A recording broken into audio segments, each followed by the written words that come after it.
When I die, bury me deep. Lay 2 speakers at my feet.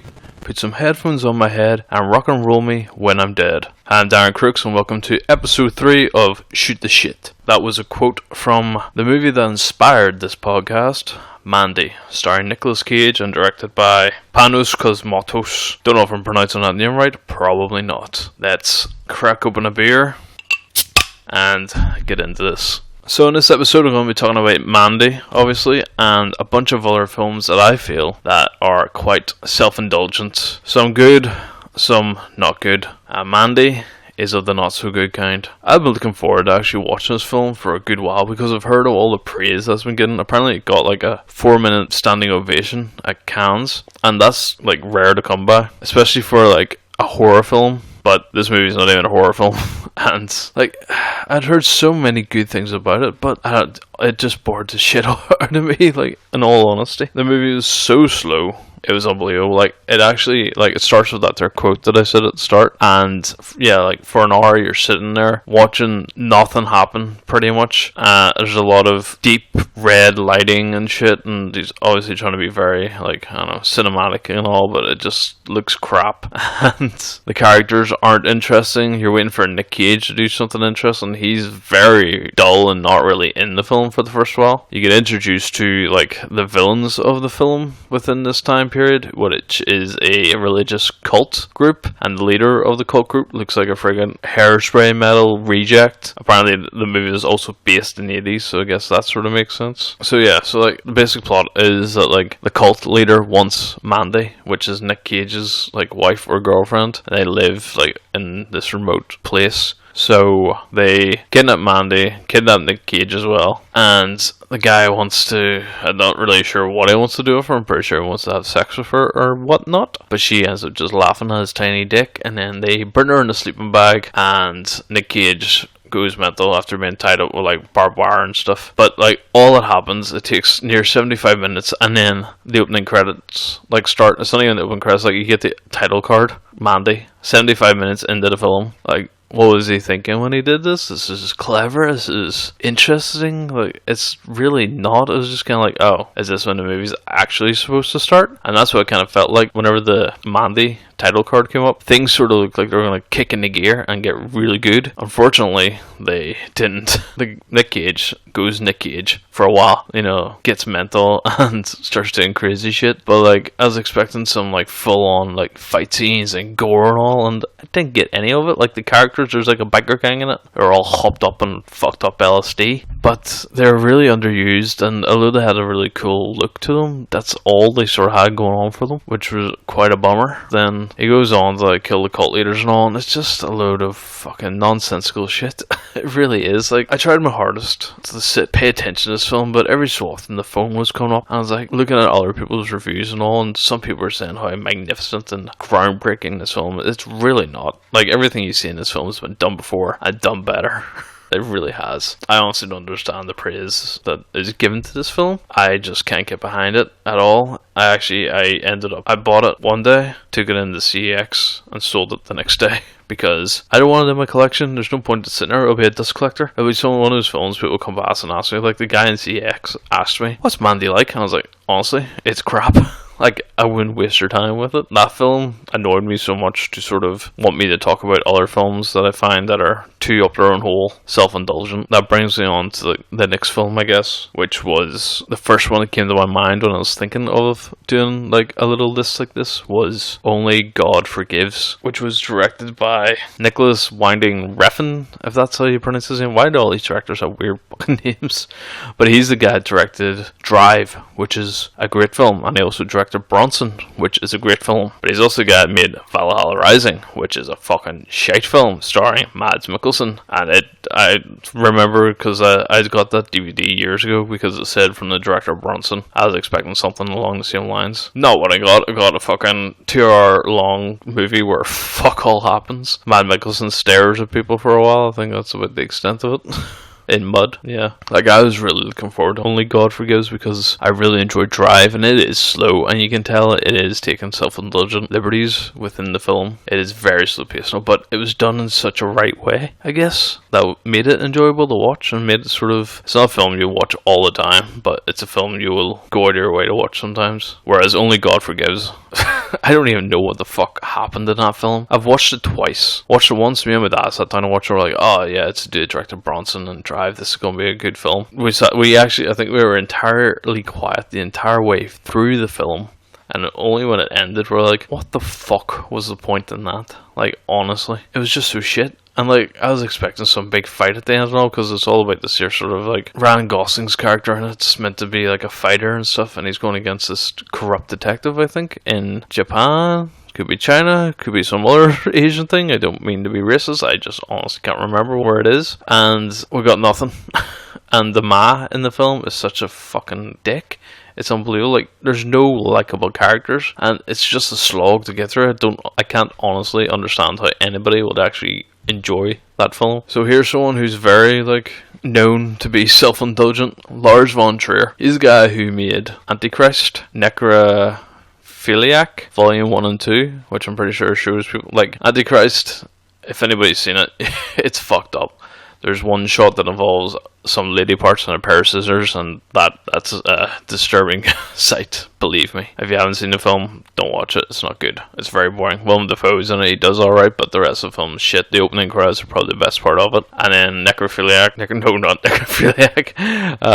Nymphomaniac, Volume 1 and 2, I haven't even bothered to watch them, because even though they've got like a good cast and stuff, it just looks shit. It really does. He's done some other films, and I just couldn't be bored with him. But he did this film called The House That Jack Built that starred Matt Dillon, and it came out last year, I think. I think it's only recently just been released on like DVD and Blu-ray. But I watched this film because I thought it was going to be a class little movie about a serial killer, because it spans over a couple of different decades, or like years at least, of this killer's sort of existence and just what he's doing. And every little segment is about him killing a different person a different way. And to me, that's quite interesting. Like, the first person you see him kill is like Uma Thurman. Her character is just this annoying hitchhiking bitch, and he smashes her face in with like a jack. It's really cool, and although it was really slow moving, because of Matt Dillon's performance, it really kept the film going, and just all this crazy shit that we get up to, because he's a really weird character. He's got like OCD and stuff and all, and whenever he kills people in like an apartment, he's trying to make sure every little inch of the place is clean and stuff, and he has certain run-ins with the police and all. It's just was a really interesting film. But then it had these little interludes in between the film where he was talking to some guy, and at one point they have this discussion about making wine and like how grapes ferment over time and stuff, and this goes on for about 20 minutes or so, and this film was like 2 hours and a half, I'm pretty sure, and it really didn't need to be that long. But the film was really interesting and very good, I thought, until the last like 20 minutes, where it just goes full on Dante's Inferno, like the story of Dante's Inferno and the Divine Comedy, where he goes through the story, like the 7 stages of hell and all, and it just goes fucking balls to the wall mental. It makes no sense in the context of the film. It really doesn't. And this is where the conversations that are spliced throughout the film are coming from. And like, you do get some really cool like imagery and stuff, but it made no fucking sense. And it was just Lars von Trier saying, no, I can't just make a sort of straightforward serial killer film. I need to go all out and be fucking weirdo with it, which it was really disappointing, because I felt like it could have been a great film if it just continued with the story and have like Jack's character get killed at the end. It just would have been a good send-off, but no, it just went mental, and then the movie ends and you're sitting there like, oh, what the fuck was that about? I don't know. Like, I enjoyed the film. It did ruin the film for me, which is a shame, because it was good. It really was. Time for a little beer break, because my mouth's starting to get a wee bit dry. There's nothing better than a nice cold beer. So one of the other films I'll talk about was completely funded by Angels and Airwaves, which is Tom DeLonge, the guitarist and singer from Blink-182, one of the original ones. He went on to do Angels and Airwaves, which is like his second band, which I think he actually did more work with in the end of the day. And just as Angels and Airwaves are quite self-indulgent with their music, their movie is just that in spades. It's an awful film. It really is. I was expecting some sort of like interesting shit to come out of it, because they did the whole score for it as well, I'm pretty sure. But it was directed by like William Eubank, I think is his name, Eubank. I'm not sure, it's like EU bank. And it took like 4 years to film, and all the sets were built in like the director's back garden. I don't know, like, it looks nice, but the film itself is just all over the place. It doesn't make really any sense at the end of the day. And it's probably full of metaphors that are going over my head and shit, like, but I don't know. I just thought it was crap. I really did. It was really shit film. I think, I don't even know, I did finish watching it, but I don't know why I finished watching it. Because it really was just a fucking slog of some dude trapped in space, and like, that was it. And it goes through like different time periods as well. It's like 1800s and then like different time periods in the future. I don't know. I seen it when it first came out, and it was shite then, and I'm never gonna fucking watch it again, because I imagine it'll still be shite now. I think one of the best self-indulgent films that I've ever seen, and I've loved it since I was a kid, which is a weird thing to say because it's Natural Born Killers, which was directed by Oliver Stone, and the original screenplay, I'm pretty sure, for it was written by Quentin Tarantino before he went on to do his own stuff. Like, he wrote like True Romance and all, which is a great film. But Natural Born Killers, it stars Woody Harrelson, and I think he just came off of doing Cheers, so this was like a big turning point for him as a character, because he's going from playing nice guy from Cheers to crazy psychopath in Natural Born Killers. It also stars Juliette Lewis beside him, and them as a double act were fucking excuse me, great. So they were, and it has Robert Downey Jr. and Tommy Lee Jones is in it as well. And then if you watch it, you'll probably see a few other faces, you know. But the film does take a lot of weird storytelling liberties. Like, it has so many, like, it's filmed in a really weird way. I can't get the words out properly. Like, there's one scene where it's like a 50s sitcom, but it's all about Juliette Lewis's character's troubled home life, like her abusive, almost incestual father, her weird kid brother who's in love with Kiss, and the ma who just stands by and lets everything happen. And then Woody Harrelson like shows up, and he's like the meat boy who delivers meat to the characters, falls in love with the girl, and they decide they're going to kill the dad and the mum. The dad because of who he is, and the mum because she let it happen, which is fair fucks. But the fact that this such a dark subject matter is played out like a 1950s sitcom is surreal. And Rodney Dangerfield plays the dad, and he didn't have a fucking clue what was going on, but it probably turned out to be one of the best scenes in the film. You also get different animation scenes, and then there's like, you get to see how the public perceive these killers, because they're almost like celebrities and they're being loved by the public and stuff. And then there's a whole prison scene, a prison riot.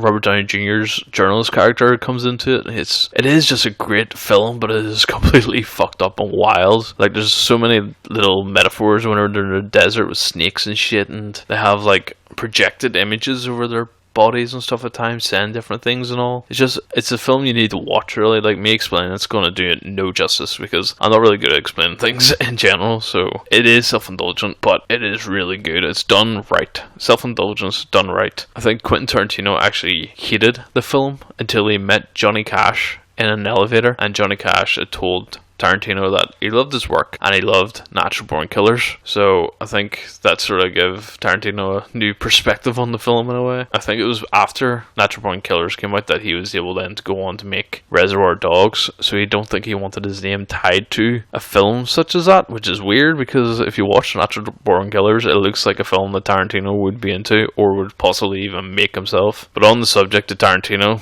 Django Unchained and The Hateful Eight are also perceived as self-indulgent films, and I can understand why, especially The Hateful Eight. Django Unchained, he was sort of just taking the same motive he took from Inglourious Bastards and put it into the West Times, which is slavery and stuff. I really enjoy Django Unchained, but I can see where the nonsensical violence is there and the overuse of dialogue at times, but it is still a great film in my books. Hateful Eight, on the other hand, I'm not that into, and I don't know if it was because it was like leaked beforehand and all, and I feel like he was just phoning it in for the sake of doing it, but it's longer than it needs to be.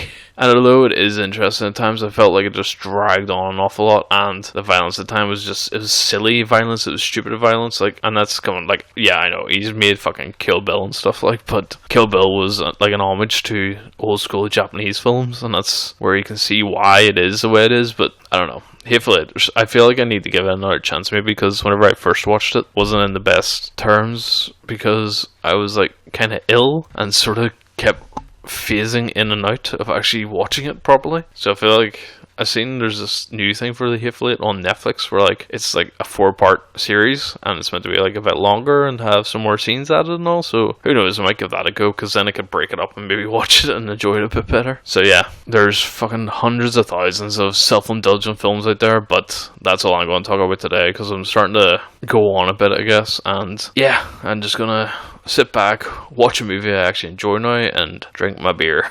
So, thanks for listening, and I'll talk to you guys next time. Bye.